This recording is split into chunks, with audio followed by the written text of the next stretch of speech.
Vamos ler o texto. Você pode acompanhar na folha, tá bom? Porque a letra está grande, é mais fácil para acompanhar. Né? É a palavra de Paulo na segunda carta aos Coríntios, capítulo 12, versículo 4 e depois de 7 a 10. Ok? Diz assim. É bom, estou explicando aqui que o apóstolo Paulo está falando dele, mas ele fala na terceira pessoa, versos 4, fala, foi arrebatado, na verdade o apóstolo Paulo está falando dele mesmo. Que era comum alguns escritores falarem de si mesmos, falarem de si mesmos na terceira pessoa. Como João dizia assim, o discípulo a quem Jesus amava, está se referindo a ele. Então esse versículo 4 fala, foi arrebatado, mas na verdade Paulo está falando de si mesmo. Foi arrebatado ao paraíso e ouviu palavras inefáveis, as quais não é lícito ao homem referir. E para que não me ensoberbecesse com a grandeza das revelações, foi-me posto um espinho na carne, mensageiro de Satanás, para me esbofetear, a fim de que não me exalte. Por causa disto, 3 vezes pedi ao Senhor que o afastasse de mim. Então ele me disse, a minha graça te basta, porque o poder se aperfeiçoa na fraqueza. De boa vontade, pois, mais me gloriarei nas fraquezas, para que sobre mim repouse o poder de Cristo. Pelo que sinto prazer nas fraquezas, nas injúrias, nas necessidades, nas perseguições, nas angústias, por amor de Cristo. Porque quando sou fraco, então é que sou forte. Esta passagem nos leva a pensar no valor do sofrimento para a preservação da modéstia espiritual. Então, pensamos na experiência de Paulo com Deus e pensamos nas consequências dessa experiência e como é que as consequências poderiam ajudá-lo a melhorar, ser melhor. O sofrimento ajuda ou é fundamental para a preservação da modéstia espiritual.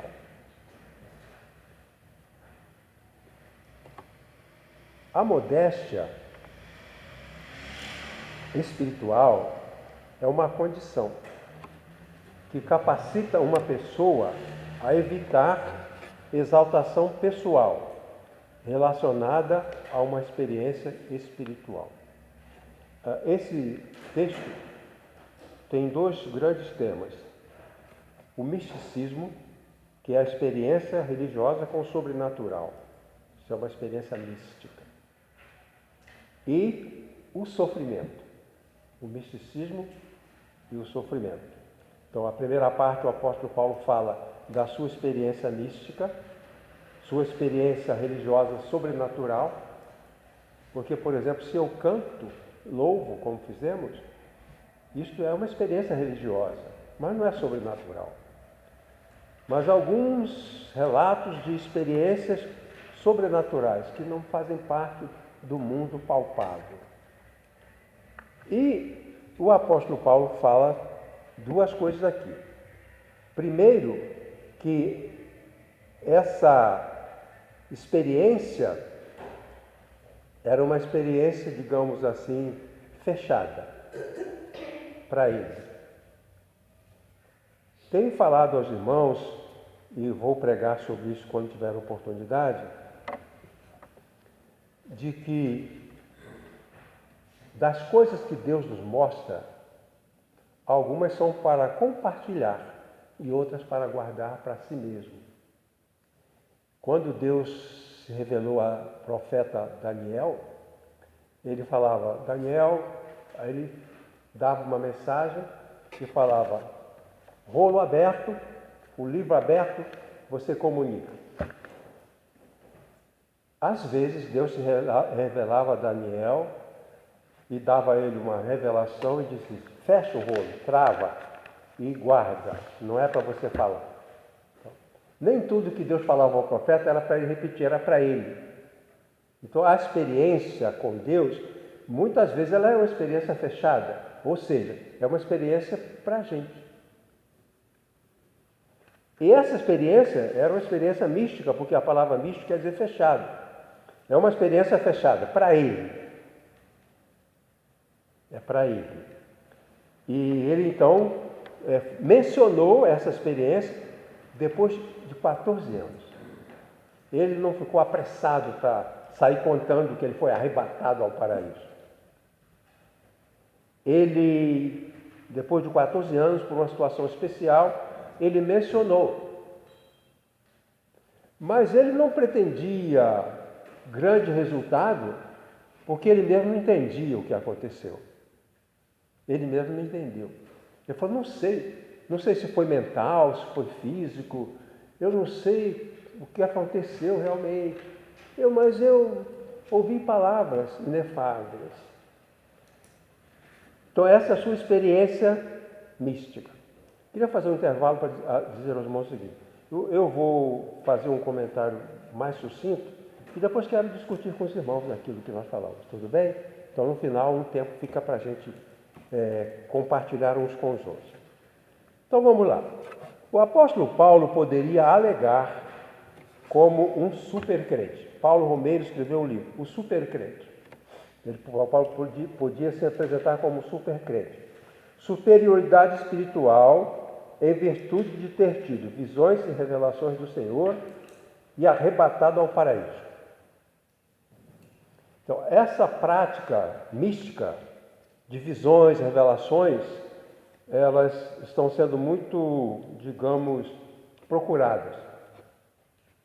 E as pessoas têm uma fúria para contar visões e revelações. Graças a Deus, a Igreja Batista entendeu que isso não é uma prática que traga nenhuma vantagem, não traz nenhum benefício. O apóstolo Paulo, então, dessa forma, ele usou na vida dele a experiência trouxe sofrimento. Porque foi por causa da experiência, porque esteve arrebatado, foi por isso que ele recebeu o espinho na carne. Quer dizer, a dor de Paulo era a consequência de uma experiência religiosa, mística. Ele diz, para que eu não me exaltasse, foi-me dado um espinho na carne. Então, o espinho na carne está relacionado à revelação. Ninguém deve ficar ansioso por receber revelação, porque a consequência pode ser desagradável. Então, Paulo então fala, ele poderia alegar superioridade espiritual em virtude de ter tido visões e revelações do Senhor e arrebatado ao paraíso. Ele diz, isso não foi bom. Isso não foi bom. Por causa disso eu tenho espinho na carne. Por quê? Porque essa experiência pode me fazer ficar orgulhoso, pode me fazer ficar vaidoso. Né? Eu conheci um irmão que era da Assembleia de Deus e ele dizia lá que as pessoas se exaltavam por falar em línguas, por ter sonhos e revelações. Né? Mas o apóstolo Paulo está numa situação difícil por causa dessa experiência mística. Não devemos pedir revelações, né, visões, porque isso é perigoso. Isso é perigoso. Então vamos continuar. A modéstia espiritual do apóstolo, no entanto, foi preservada por meio de uma limitação causada por uma doença terrível. Então, A revelação e a limitação. A doença de Paulo era uma limitação em relação à experiência que ele teve, a experiência mística que ele teve. Essa experiência mística continua, foi chamada então a modéstia do apóstolo, foi terrível, um espinho na carne. E Paulo tivera passado por uma experiência mística envolvida em realidades do mundo espiritual. No geral, experiências místicas podem ser perigosas. A tradição judaica faz referência a 4 mestres que tiveram esse tipo de experiência. Esse é o Dr. Barclay que fala. Ben Azai morreu. Foi arrebatado ao paraíso, quando voltou estava morto. Ben Azai. Ben Somar, quando voltou estava louco. Há uma relação, irmãos, entre misticismo religioso e doença mental. Doença mental. Então esse Ben Soma, ele ficou louco. O Ben Azer se tornou herege. Foi arrebatado ao paraíso, quando voltou era um herege. Perigoso. Somente o Ben Soma, o Ben Akiba foi o único que retornou sem sequelas. É importante notar o aumento do misticismo em igrejas cristãs. Glossolalias, que é o falar de línguas, visões, revelações, arrebatamentos, êxtases, e muitas vezes relacionados ao uso de drogas, substâncias que causam alucinações, e estímulos exagerados de barulho, de música. Os sons que nós ouvimos, eles podem mudar o nosso cérebro. Tem uma história, um relato, que no México tinha um menino saudável, mas quando alguém batia no tambor, ele tinha uma crise convulsiva. Então, sons podem nos tirar do nosso natural e nos desviar para uma patologia. O que eles fazem, por exemplo, o que é feito no centro, no terreiro de Umbanda? As pessoas têm que ter a experiência, elas têm que entrar em contato com a divindade, o santo que vem sobre as pessoas. Para isso, elas são manipuladas. Como é que elas são manipuladas? Tem bebida alcoólica e batucada. Pum, pum, pum, pum, pum, pum, pum, pum, pum. Aí a pessoa ouve meia hora, 1 hora, 2 horas, 3 horas. Lá para a madrugada, pum, entra em transe. Aquilo foi uma manipulação do cérebro por aqueles sons repetitivos, pelos os cheiros que tem, né, aquelas incensos, pela bebida.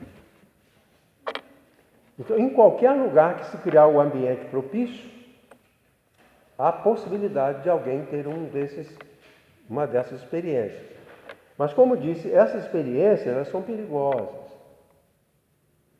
São perigosas. Pessoas dizem assim: vamos fazer um jejum. Vamos fazer um jejum para termos aproximação com Deus. Nós tivemos tudo sobre o jejum aqui e acho que os irmãos ficaram esclarecidos sobre aquilo. Então ele diz assim, o líder, na verdade, aquele que convoca o jejum, essa convocação do jejum é uma manipulação, é para impor autoridade.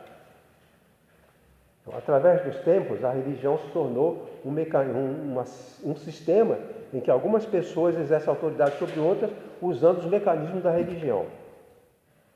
Então, eu convoco um jejum de vocês. Vocês são convocados para um jejum até você sentir Deus. Um professor lá em Anápolis, estava explicando que não se sente Deus. Porque sentir depende do olfato, da audição, da visão, do tato. Sentir é isso. Nós não percebemos Deus pela audição, não percebemos Deus pelo tato, nem pelo cheiro. Então, o líder fala, você vai sentir Deus. Você vai sentir Deus. E faz aquele jejum. O jejum produz hipoglicemia. Hipoglicemia diminui a ação, o funcionamento do cérebro. E aí a pessoa pode ter uma alucinação, pode ter uma visão, pode desmaiar. Né? E então, eu estou dizendo que é perigoso. Uma vez me trouxeram uma senhora do interior, veio a filha, o filho e uma pessoa da igreja. Essa mulher, ela era de uma igreja batista, numa cidade aqui do interior. E ela foi levada a um culto para falar em línguas, para aprender a falar em línguas. Né? E lá ela foi doutrinada para falar em línguas, não funcionou. Né? Então, essa incrédula não funcionou. Ela trouxeram uma mulher, e ela tinha ido para uma dessas reuniões para falar em línguas. Lá eles ficavam enrolando a língua, porque eles ensinam, né? Ela ensina a falar em línguas, né? Tem os métodos para falar em línguas. E já falava. Aí, dado um momento, ela começou a falar em línguas. Então, todo mundo deu glória, aleluia. Só que ela foi para casa, depois da madrugada, e não voltou a falar normal. Ela não falava português. Ela falava aquela língua do culto. E não conseguia conversar com a família. O que ela falava foi aquela língua que ela começou a falar lá no culto, para falar em língua. Porque lá, o normal assim, falou em línguas, acabou, saiu dali, fala português. E ela não, continuou com aquela língua e não falava português. A família ficou angustiada, o mundo ficou angustiado. Aí chamaram um pastor, não resolveu.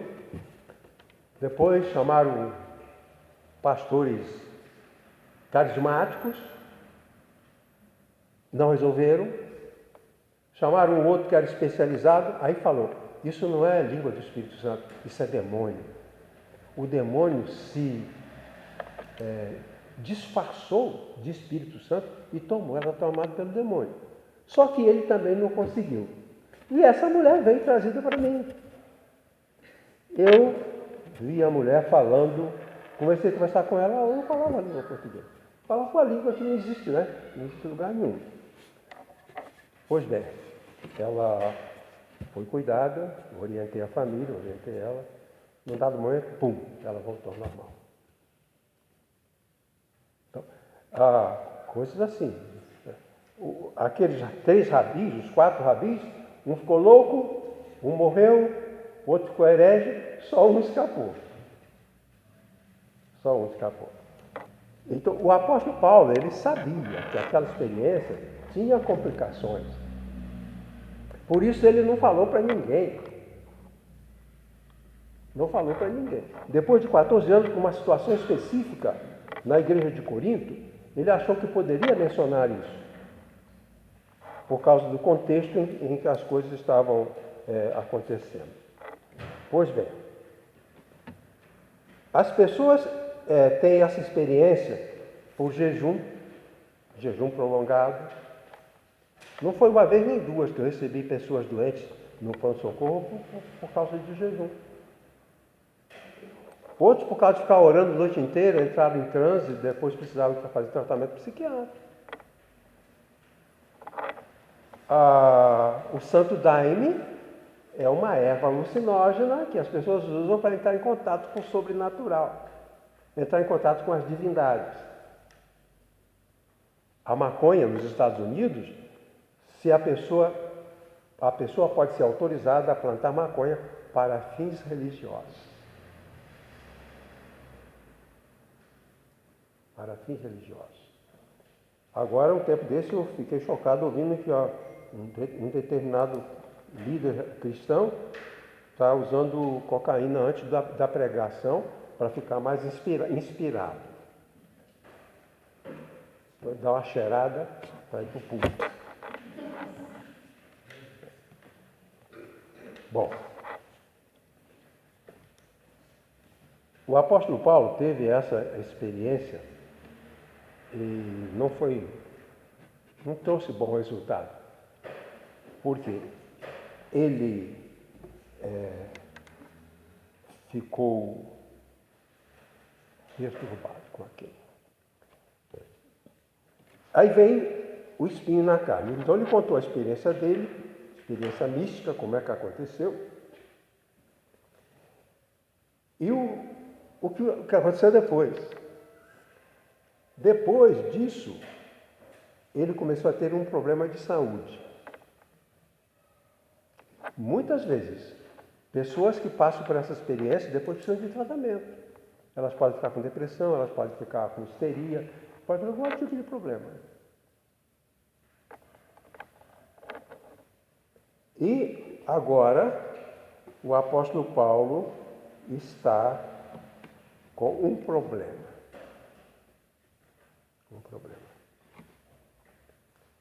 Por causa de sua experiência mística com o risco de arrogância espiritual. Então, aquela pessoa, ela pode se tornar arrogante por causa da experiência.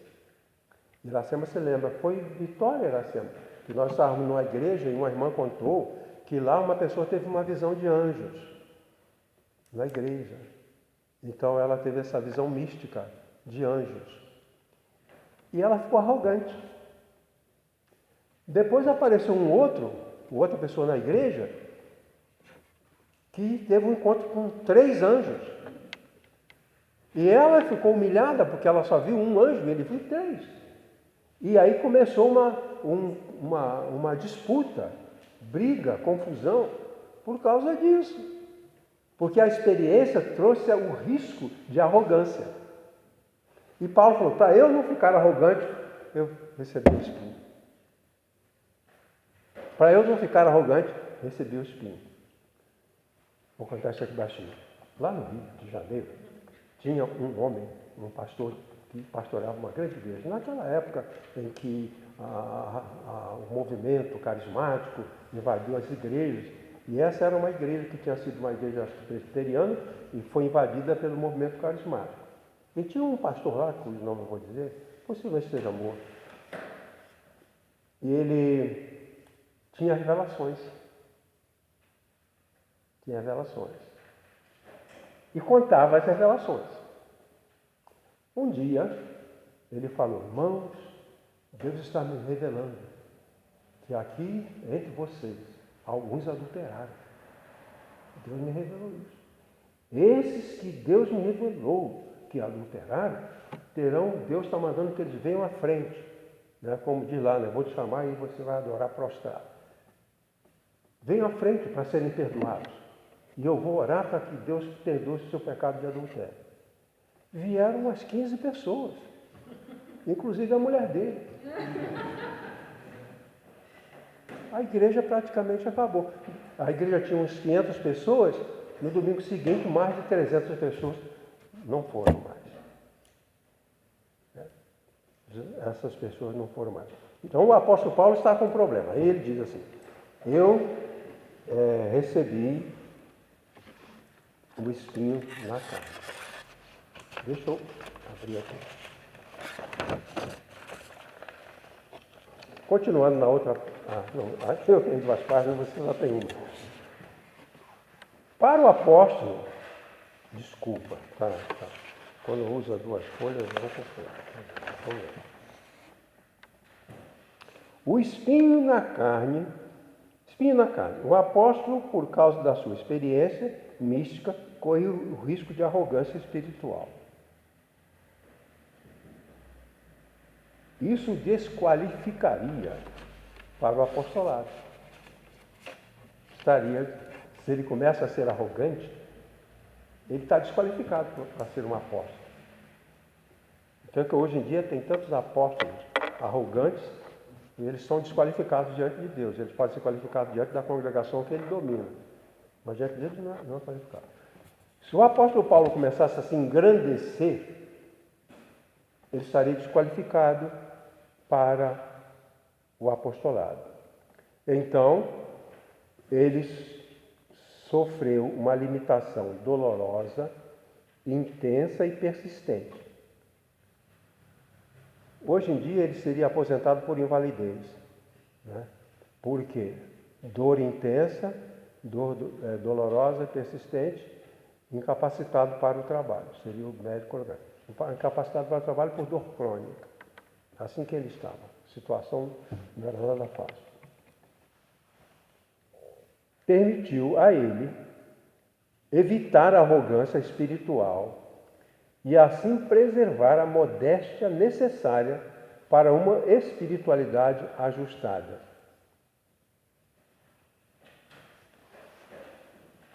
E para que não, o texto diz, para que não me ensoberbesse com a grandeza das revelações, foi-me posto um espinho na carne.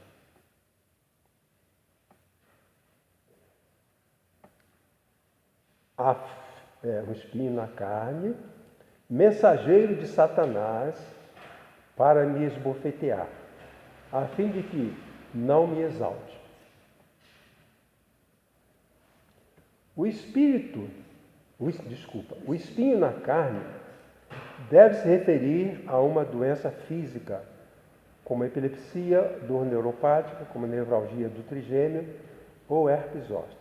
Eu acho que a doença de Paulo pode ter sido uma nevralgia do trigêmeo. Trigêmeos são 3 nervos aqui que vêm por aqui e eles se dividem em 3. Esses nervos, em algumas pessoas, elas começam a doer. O meu professor dizia que é a pior dor que ele já ouviu relatar.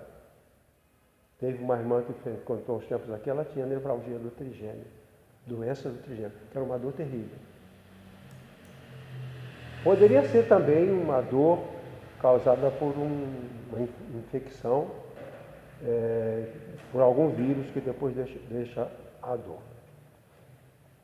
Então, eu sou inclinado a achar que o apóstolo Paulo tinha alguma coisa assim, como a nevralgia do trigêmeo, para o que a medicina não tinha recurso. Essas pessoas sofreram muito, até que se descobriu que o remédio para aquelas pessoas era o mesmo para a epilepsia. Então, quando começou a dar o remédio para a epilepsia, essas pessoas sentiram alívio, porque não tinha remédio. Elas não tinham remédio. Então, como o apóstolo fala que esbofeteava, quando fala de esbofetear, a gente pensa no rosto. Então, a doença dele era concentrada no rosto ou na cabeça. Porque se fosse na perna, não era esbofetear. Se fosse no joelho, não era esbofetear. Se era na barriga, não era esbofetear. Esbofetear tem a ver com o rosto. É no rosto que se dá o bofetão. Se eu te bato nas costas, não é um bofetão. E Paulo falou que era como se Satanás estivesse dando bofetadas nele. A linguagem simbólica, para a gente entender o que ele quer dizer. Herpes zoster é uma doença que dá dos nervos superficiais e dói muito. E se a pessoa não tiver um tratamento adequado, mesmo depois que sara a dor, ela não melhora. Vai sentir até o fim da vida e morre com a dor de herpes zoster, que ela tinha tido há 30 anos. Eu tive herpes zoster quando eu tinha, acho que uns 25 anos. Não, era mais. Eu trabalhava no aeroporto naquela época. Mas eu tratei e não ficou dor nenhuma. Mas muitas pessoas que têm essa doença, depois a dor não para. A chikungunya. As pessoas que tiveram chikungunya tinham dor durante a doença passou e elas continuavam com a dor, até hoje. Teve a doença há 5 anos, 8 anos, está sarado, deu alta, mas a dor persiste. Então, houve alguma coisa com o apóstolo Paulo que adoeceu o rosto ou a cabeça. E ele é esbofeteado. A expressão para esbofetear traz a ideia de uma doença envolvendo o rosto e a cabeça. Esses sofrimentos proporcionariam ao apóstolo Paulo modéstia espiritual. Preço caro, caríssimo, para manter-se fora do orgulho espiritual. Eu conheço uma pessoa aqui, perto ali de casa, que ele está sempre falando de religião. Ele é da sua ex-igreja. Ah, porque se eu orar para uma pessoa, ela sai. Se eu orar para o desempregado, ele arranja emprego. Deus está comigo, me dá poder. Não. Pura arrogância. Pura arrogância. Fulano tem oração forte. Oração não é forte, forte é Deus. Não há oração forte. Meu querido pastor falou outro dia. Quem é forte é Deus a quem dirigimos a nossa oração, na nossa fraqueza. Nós dirigimos a nossa oração na nossa fraqueza e o Deus forte nos fortalece. De forma que, sendo fracos, somos fortes. Que o apóstolo diz, né? Então vamos prosseguir aqui para o final.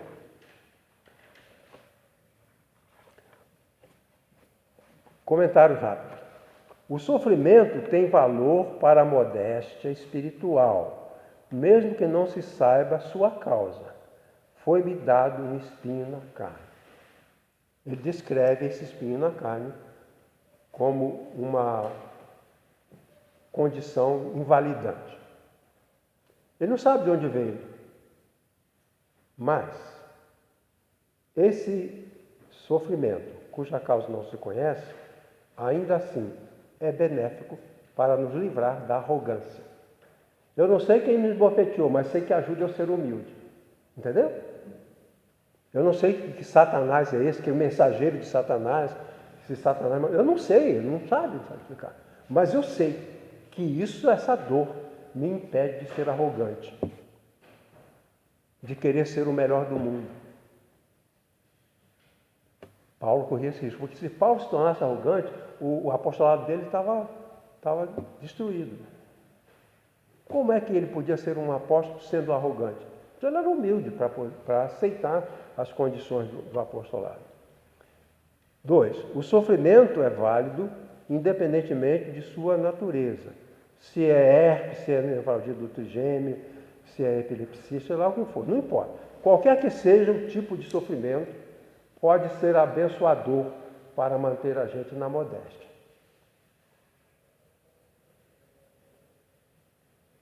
Até a doença. Eu tratei de muitas pessoas hoje. Estou aposentado. Mas eu sempre observei as pessoas deprimidas. E os melhores pacientes para a gente tratar são os deprimidos, porque não são arrogantes. Eles aceitam com facilidade o tratamento. Mas em outras doenças, ele é arrogante e não se submete às orientações médicas. O deprimido vem ansioso e é humilde. Então, naquele sofrimento, ele supera qualquer arrogância, qualquer prepotência. E isso é fundamental para ele melhorar. Então, eu gosto dos deprimidos e gosto de tratar deles, porque eles não têm arrogância, nenhuma arrogância intelectual, científica, nenhuma arrogância teológica, vem humildemente. E as pessoas precisam dessa experiência. Uma senhora tratava comigo, coitadinha, ela sofreu depressão por muitos e muitos anos. E eu comecei a tratar dela, ela foi melhorando, e ela tomava os remédios. Aí o pastor ia lá e falava, irmã, a irmã não é serva de Deus, a irmã não é crente, o crente não fica tomando esses calmantes. E ela ficava, ele sempre lá visitava e fazia aquelas ofensas. Passado algum tempo, ele adoeceu. Ninguém sabia o que ele tinha, mas estava em casa. Ela foi visitá-lo e viu os remédios dele. Disse, pastor, esses remédios que o senhor está tomando eram os mesmos que eu tomava e que o senhor condenou. Entendeu? É o mesmo. O senhor condenou em mim, o senhor está tomando. Ah, mas eu estou no desespero, eu estou sofrendo muito, eu não durmo, eu tenho maus pensamentos, eu acho que vão me matar, eu quero sair correndo. Pois é, então, está aí. O senhor criticou. Então, arrogância. É arrogância. Muitas pessoas foram prejudicadas porque estavam indo bem no seu tratamento e foram para uma igreja, dessas igrejas que tem esse costume, e o pastor mandou parar os remédios. Ela parou os remédios e depois foi internada no hospital psiquiátrico. Uma vez eu li que nos Estados Unidos, um líder cristão Estava dizendo para as pessoas pararem os remédios. E um casal que tinha um filho pequeno, que era diabético, tomava insulina, eles suspenderam a insulina e a criança morreu. E eles foram processados, foram condenados. Porque eles foram responsáveis pela morte da criança, impedindo que a criança tomasse a insulina por ordem de um pastor desmiolado. A história de Paulo é fantástica. Eu sei muita coisa, eu tenho muita coisa na cabeça, eu tenho muita experiência, mas, modéstia. Não vou querer ser o melhor do mundo. 3. O sofrimento deve ser vivenciado no relacionamento com Deus pela oração. Então Paulo falou assim, eu estou com esse problema, eu sei por quê, mas eu não estou aguentando. Aí diz que 3 vezes orou. Aqui 3 vezes, entender, 3 temporadas. Passou uma temporada, um tempo de oração, esperou a resposta.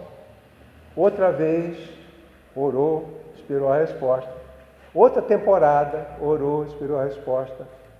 E finalmente, ele soube a resposta. A minha graça te basta.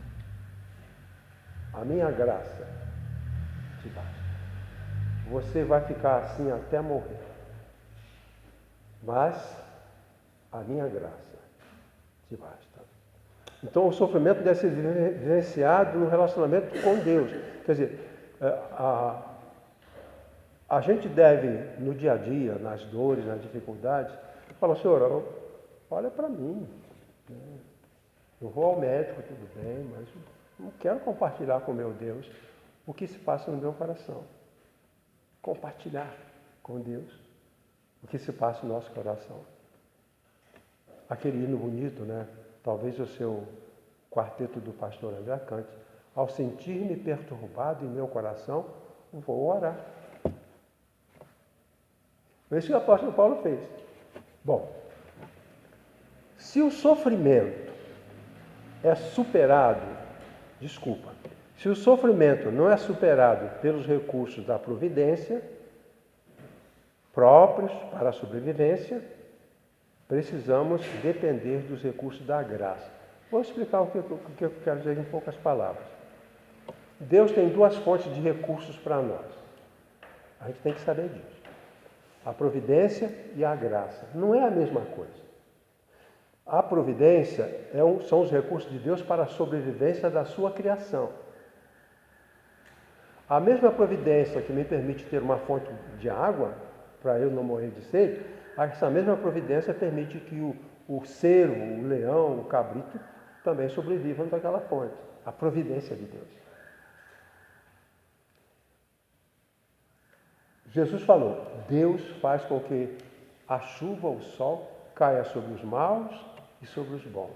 Isso é da providência. A providência é geral. Às vezes a providência não funciona.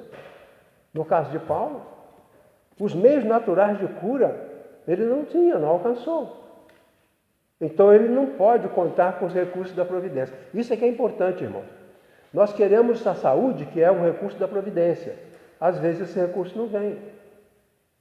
Queremos a chuva, às vezes a chuva não vem. Queremos o sol, às vezes o sol não vem. Queremos saúde, às vezes a saúde não vem. Porque a providência, ela é generalizada para toda a criação. E não tem escolhido.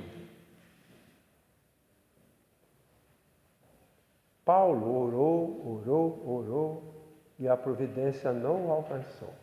O recurso divino da providência não o alcançou. Aí vai apelar para outro recurso, que é a graça. Então é uma outra. Deus não é só o Deus da providência, nem é só o Deus da graça. Há pessoas que, aceitando a graça, desprezam a providência. Outros que só querem saber da providência para buscar e não dependem da graça. A graça são os recursos que vêm para nós através de Jesus. A providência é através da natureza, é um recurso que vem através da natureza estabelecida por Deus. A graça vem por Jesus. É o que João falou. A lei foi dada por Moisés, a graça e a verdade por Jesus. Por isso que nós nunca podemos deixar de anunciar Jesus, porque só a providência não dá conta de tudo que precisamos. Só a providência não dá que nós precisamos.